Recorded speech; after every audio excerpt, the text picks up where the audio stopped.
Welcome friends, আজকে আমি এই ভিডিওতে গভর্নমেন্ট অফ ইন্ডিয়ার একটি গেজেট বিজ্ঞপ্তি যেটা মূলত পশ্চিমবঙ্গের জন্য পাবলিশড হয়েছিল 1 এপ্রিল 2015, সেটি নিয়ে আমি আলোচনা করব।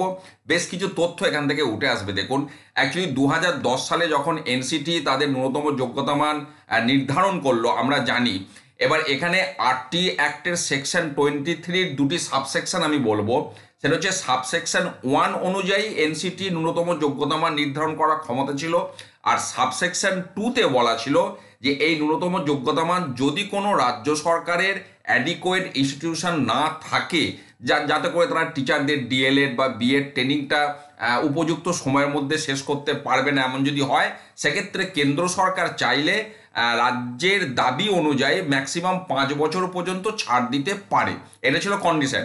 তো এই ছাড়ের ব্যাপারটা ছিল সাবসেকশন 2-তে, আর সাবসেকশন 1-এতে বলা ছিল কি কি যোগ্যতা মান অর্জন করতে হবে, ন্যূনতম যোগ্যতা মান, এই ছিল কন্ডিশন।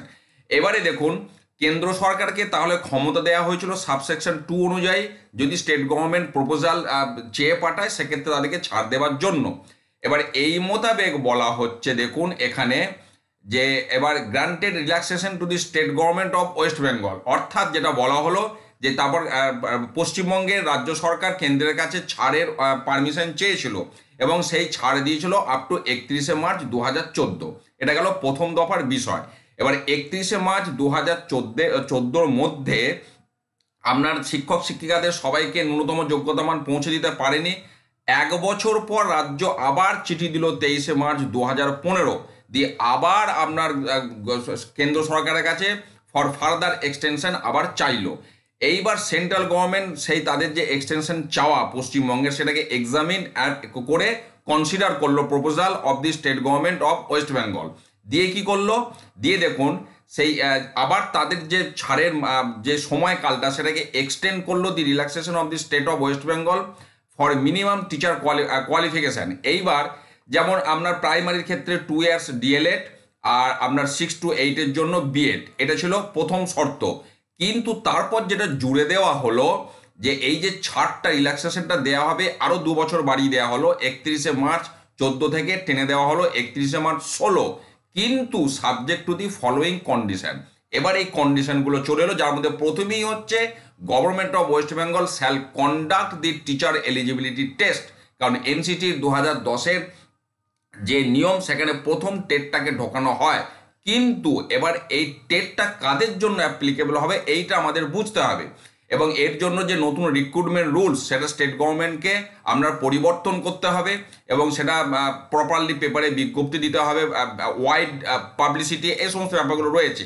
এবার 5 আর 6-এর পয়েন্টটা অত্যন্ত গুরুত্বপূর্ণ। দেখুন বলছে the state government and other school management shall ensure that teachers not possessing the minimum academic and professional qualification, অর্থাৎ এখানে কিন্তু টেটের গল্পটা নেই এই পয়েন্টটাতে, শুধু minimum academic and professional qualification যাদের হয়নি ওই এনসিটি অ্যাক্টে যেটা বলা আছে shall acquire the same within the time limit specified under subsection 2 section 23, যেটা আমি প্রথমেই বলেছিলাম যে সেকশন 23-র আন্ডারে সাবসেকশন 2টা হচ্ছে ছাড় দেওয়া, টাইম রিল্যাক্সেশন, তার মধ্যে মিনিমাম একাডেমিক আর প্রফেশনাল কোয়ালিফিকেশনটা অর্জন করতে হবে।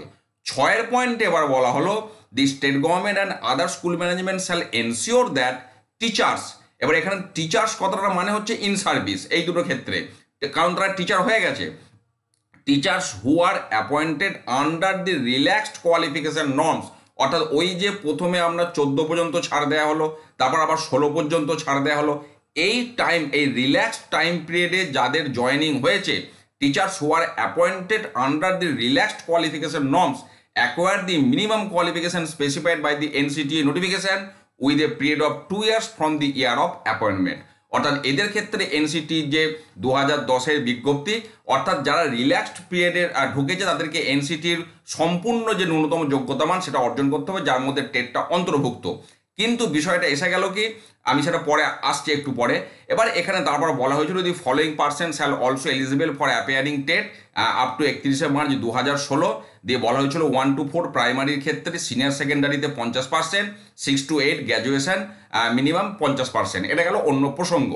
এইবার তাহলে এখানে বিষয়টা কি দাঁড়ালো, যারা ওই রিল্যাক্স টাইমে সাবসেকশন 2-এর আন্ডারে যারা রিল্যাক্স টাইমে জয়েনিং যাদের হয়েছে তাদের ক্ষেত্রে এনসিটি 2010-এর সম্পূর্ণ যে ন্যূনতম যোগ্যতা মান সেটা অর্জন করার প্রসঙ্গ এসে যাচ্ছে।